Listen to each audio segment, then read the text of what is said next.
Akong gustong sabihin sa akin ng mga kababayan, alam niyo dito sa ABS, dapat kami dito isang pamilya. Isang pamilya kami dapat. Eh alam niyo, meron nung sa DCMM, siguro paano muna natin sila yan. Lalabas muna natin. Sa labas muna tayo, sa labas muna. May mga special tayong mga bisita. Sige, okay lang. Meron nung sa DCMM, na 2 to 4, sa pangalan Jobert Sukal dito, na tinitira ho niya tong show. Dito ho kami nagtatrabaho sa ABS.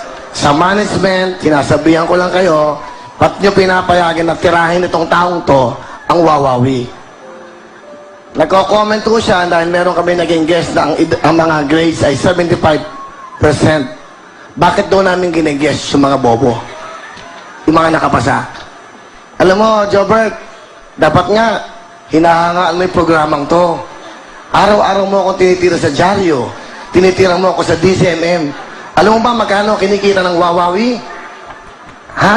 Alam mo ba magkano kinikita ng Wawawi? Nakakatulong kami sa mga, ano nga ng mga special child na to, guest namin. Tirahin mo to, sige. Tirahin mo to. Wala kang ginawa kundi ako tirahin.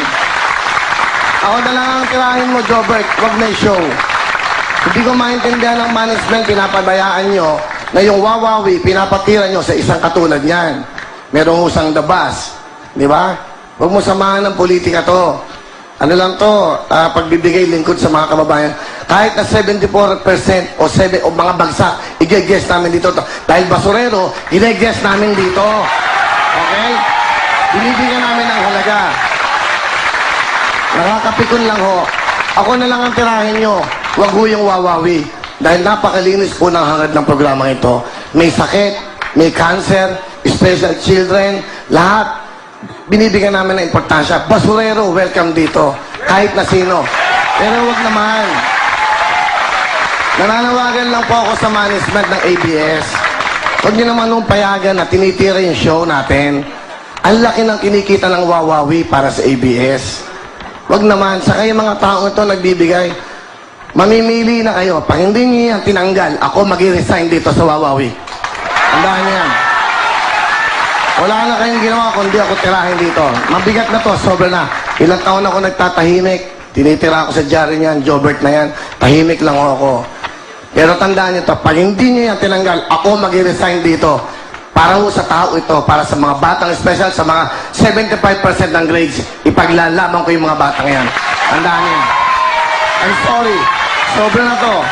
Lahat to dito. Sana naman, lumabas ka. Yung mga batang may bukol doon, yung mga may kasi, salubungin mo araw-araw. Jobert, yun ang ginagawa ko. Tinutulungan ko yung mga yun para malaman mo.